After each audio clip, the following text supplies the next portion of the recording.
দেশ ও প্রবাসের সকল ইমানদার মুসলমানদের প্রতি সালাম। আসসালামু আলাইকুম ওয়া রাহমাতুল্লাহি ওয়া বারাকাতুহু। কুরবানি একটি গুরুত্বপূর্ণ ইবাদত এবং ইসলাম ধর্মের একটি বিশিষ্ট ব্যাপক স্মৃতিচিহ্ন ও বটে। জাহিলিয়াতের যুগে উহাকে ইবাদত ও সান্নিধ্য লাভের উপায় মনে করা হইত, কিন্তু যাহারা নিজেদের মন গড়া হাত গড়া মূর্তির নামে কোরবানি করিত। অনুধানা যুগেরও বিভিন্ন ধর্মের লোকেরা নিজ নিজ ধর্মীয় প্রথা অনুযায়ী কোরবানি করিয়া থাকে। যেমন মূর্তি পূজারীরা মূর্তির নামে, খ্রিস্টানরা যিশুর নামে প্রাণী বধ করিয়া থাকে।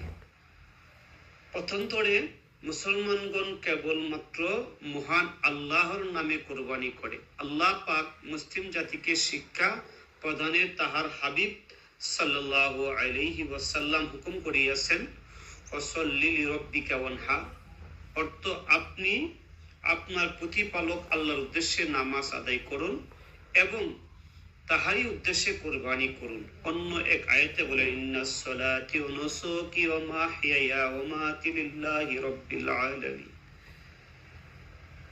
মুসলিম জাতির পিতা ইসলামের প্রবর্তক হযরত ইব্রাহিম আলাইহিস সালামের যৌবনীতে নিঃসন্দেহে আমার নামাজ, আল্লাহর কুরবানি তথা সমস্ত ইবাদত এবং আমার জীবন ও মরণ সবই জগৎ সমূহের প্রতিপালক আল্লাহ তাআলার জন্য নিবেদিত। এত এই কথা স্পষ্ট যে আল্লাহ তাআলার নামে কোরবানি করা কেবল সত্য ধর্ম ইসলামকে বিশিষ্ট।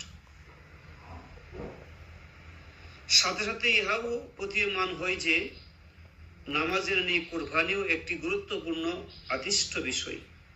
হযরত নবী করিম সাল্লাল্লাহু আলাইহি সাল্লাম মদিনায় আগমন করার পর প্রতি বছরই কোরবানি করিতেন, এমনকি নিজ পরিবার এবং কুল উম্মতের সকলের পক্ষ হইতে তিনি কোরবানি করিতেছিলেন এবং মুসলিম উম্মাকে কোরবানি করিবার জন্য উৎসাহিত করিয়া গিয়েছেন।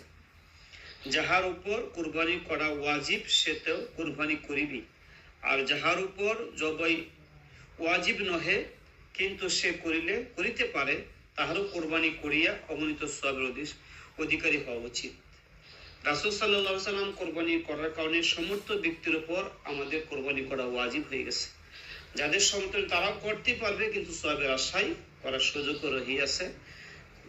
আমরা যারা কোরবানি করা ওয়াজিব হয়ে গেছে, আমরা সকলের জন্য কোরবানি করতে পারি এবং আল্লাহর নৈকট্য লাভের জন্য আল্লাহ রাব্বুল আলামিন খুশি যেভাবে হবে কোরবানি করলে সেইভাবে যেন কোরবানি করতে পারি।